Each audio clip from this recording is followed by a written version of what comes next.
Então, mais uma vez estamos no ar e você pode participar enviando a sua pergunta, a sua questão, através do telefone 3915-6068 ou do site www.radioternurafm.com.br.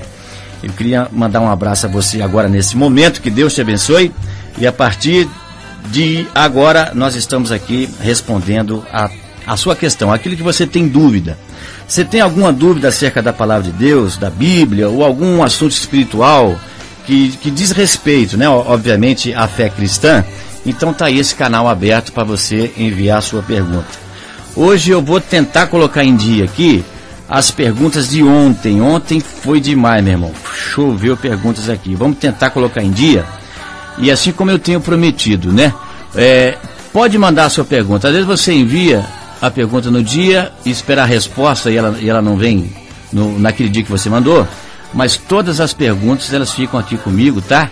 O que veio pelo telefone está anotado aqui no papel, fica comigo e nós vamos responder a todas. Amém? Glória a Deus. Então, mais uma vez, para te lembrar, participe. O telefone é 3915-6068. Vamos lá, então. Hoje não vou nem começar com o assunto do dia, né? Que a gente sempre traz aqui. Vamos direto às perguntas. Vamos lá, ó. O Fábio, lá do Jaraguá, ele pergunta o seguinte: afinal, Jacó lutou mesmo com Deus? Explique-me, já que João 1,18 diz que ninguém jamais viu a Deus.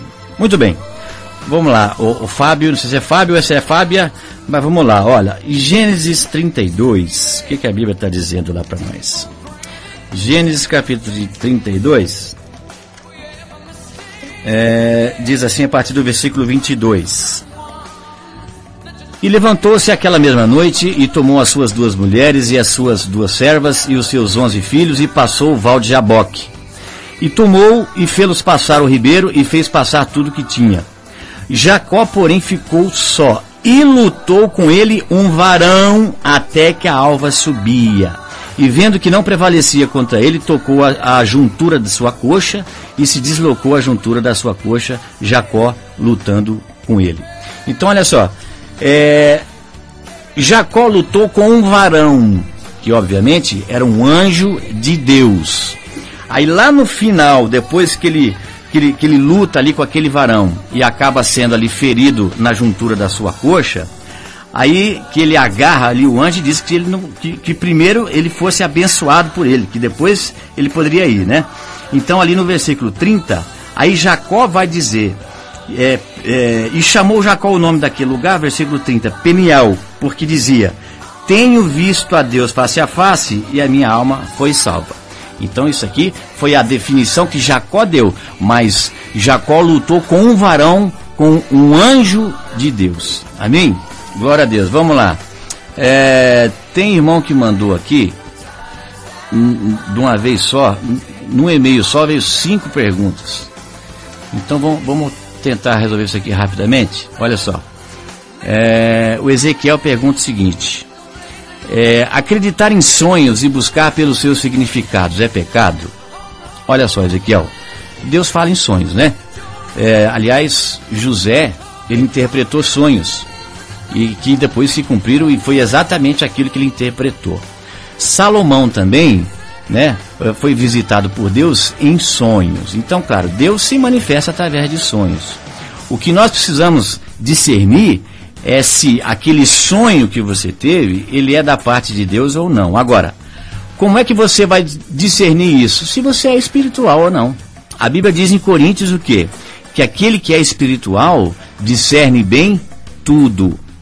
Amém? O que nós temos muito por aí, até eu me lembro que lá em casa tinha um livro desse, chamava-se O Livro dos Sonhos, né? Então tá lá, você tem um sonho assim e tal, aí tem uma interpretação tal. E isso acaba levando a pessoa a um certo culto aos sonhos. Aí daqui a pouco todo sonho que ela tem, ela acha que é mensagem de alguém de algum lugar. E não é não. Deus se manifesta através do sonho? Sim. Mas não é todo dia, não é toda hora. Então é isso que a gente precisa discernir. Senão daqui a pouco a pessoa é escrava do sonho. Ela sonhou lá que fulano, eu sonhei que Beltrano tinha morrido. Meu Deus, e já sai desesperada e não tem nada a ver. Às vezes é sonho ali mesmo, que não tem sentido nenhum espiritual. É simplesmente um sonho, só isso. Então, o que você precisa ter é o discernimento para saber, opa, Deus hoje falou comigo. Amém. Ou então, não, isso aqui não tem nada a ver, apesar de que um sonho até, pode ser até extraordinário, de tanta coisa que você viu em sonhos, né? Mas às vezes não tem nada a ver com Deus. Então, acreditar em sonhos e buscar os seus significados, só se você discernir o que realmente é de Deus. Porque Deus, meu irmão, não é Deus de confusão. Deus não vai dar um sonho para você para arrasar com a tua vida, acabar com o teu mês, você ficar preocupado. Isso não vai acontecer nunca, porque Deus não é Deus de confusão. Deus te abençoe, viu, Ezequiel? A Andréia pergunta assim, sobre os 4 seres, quem são, o que significam e em que o livro fala deles? Ela não disse aqui o livro, mas com certeza está falando sobre o livro de Ezequiel, né? Quando ele tem aquela visão, e aquela é uma visão de Deus, ele mesmo confirma isso. E aliás, depois no capítulo 2, no versículo 4, ele vai confirmar que depois daquela visão, a voz que veio daquela visão foi a voz de Deus. O Senhor falou com ele. Então, que representação era aquela daqueles seres que ele viu, né? Tinha lá quatro os seres que pareciam 4 homens, e cada um tinha 4 rostos, e cada um tinha 4 asas, e todos com o pé direito, e o pé parecia com o pé de bezerra, e eles tinham a cor de cobre polido, mãos de homem embaixo das asas, enfim. O que representava isso? Deus e a sua glória. Esse foi o sentido. Porque depois que Ezequiel viu toda essa visão, Deus vem e fala com ele. Amém? O que representava então? Representava a glória de Deus e o próprio Senhor que falou com ele. Deus te abençoe, Andréia. Louvado seja Deus. Vamos continuando aqui. Eu quero pôr em dia para poder cumprir a minha palavra aqui com você, meu ouvinte abençoado, que liga, né? Deixa a sua pergunta e você vai ter a sua resposta. Vamos lá. A Aline, ela fez algumas perguntas aqui, que é o seguinte. Ela diz aqui, olha, com base, né, em algumas passagens, dizendo que Jesus nunca mentiu ou foi grosseiro. Ela até traz aqui a base de 1 Pedro, né, que diz que Jesus não cometeu pecado, nem se achou engano na sua boca. E também Isaías 53, que Isaías também diz que na boca do Messias, do Cristo, nunca houve engano. Então, com base nisso, já que Jesus nunca mentiu e nem foi grosseiro, né, ela está colocando, por que é que ele chama então aquela mulher de cachorrinha, lá em Mateus 15, 26? Muito bem, Aline, olha só. Jesus não chamou ela de cachorrinha, se é que eu entendi a tua pergunta, né?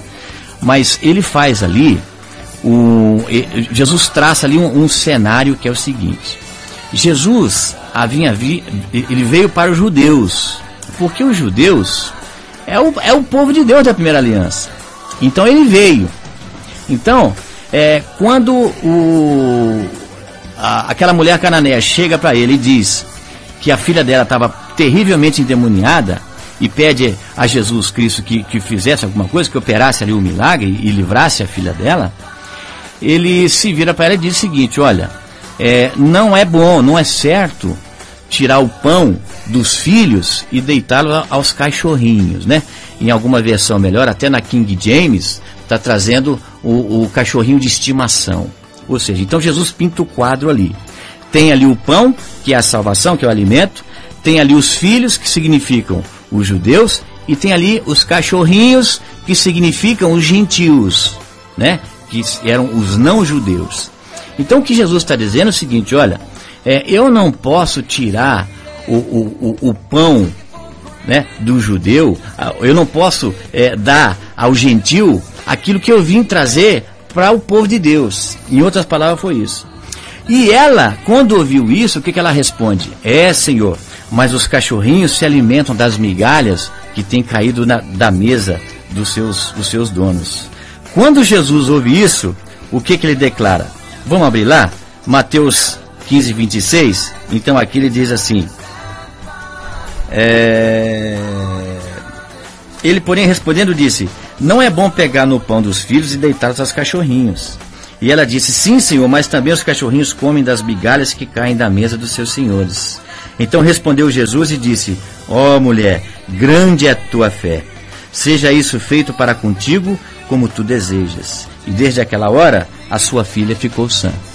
Então você vê que Jesus não ofendeu aquela mulher, não. Ele só pintou um quadro. Ele só quis ali dizer que o que ela representava era o povo não judeu. E que ele tinha vindo para os judeus, como ele havia dito. Porque o judeu, na primeira aliança, é o povo de Deus. E os gentios, os não judeus, são o que hoje somos nós, né? Que fomos enxertados na videira verdadeira. Nós não somos os ramos originais. Então Jesus se refere a ela como um cachorrinho, fazendo essa alusão ali ao quadro que se apresentava. Aliás, ele respeitou muito ela, né? Quando no finalzinho aqui ele disse, ó mulher, grande é a tua fé. E ela acabou sendo atendida por ele, obviamente. Amém?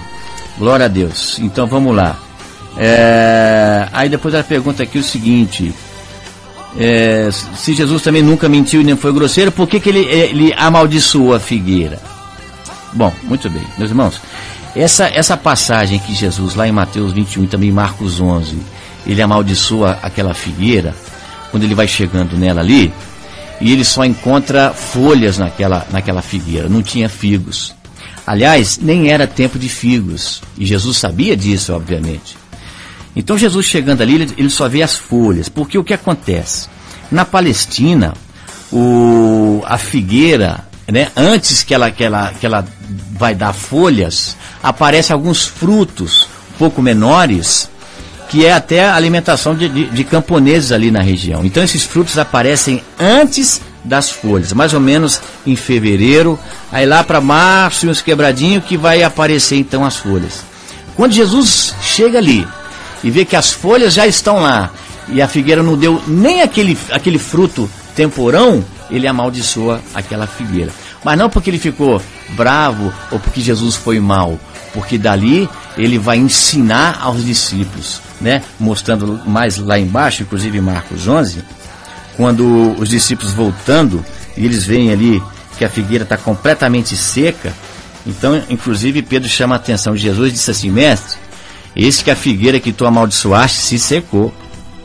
E Jesus respondendo disse, tende fé em Deus, porque em verdade vos digo que qualquer que disser a este monte, ergue-te e lança-te no mar, e não duvidar em seu coração, mas crer que se fará aquilo que diz, tudo o que disser lhe será feito. Então Jesus aproveita e ensina com aquela ação que ele teve. Uma coisa para a gente aprender aqui que é o seguinte, não há nada que Jesus tenha feito que tenha sido assim, sem algum propósito ou sem algum ensino, alguma instrução. Tudo que Jesus fez teve propósito. Nada foi à toa, nada foi por acaso. Então, até amaldiçoar essa figueira foi para ensinamento, né? De algo tão poderoso na vida do cristão, que é a compreensão da fé. Amém? Muito bem. Aí depois a Aline pergunta também, se Jesus nunca mentiu nem foi grosseiro, por que ele mente aos seus irmãos?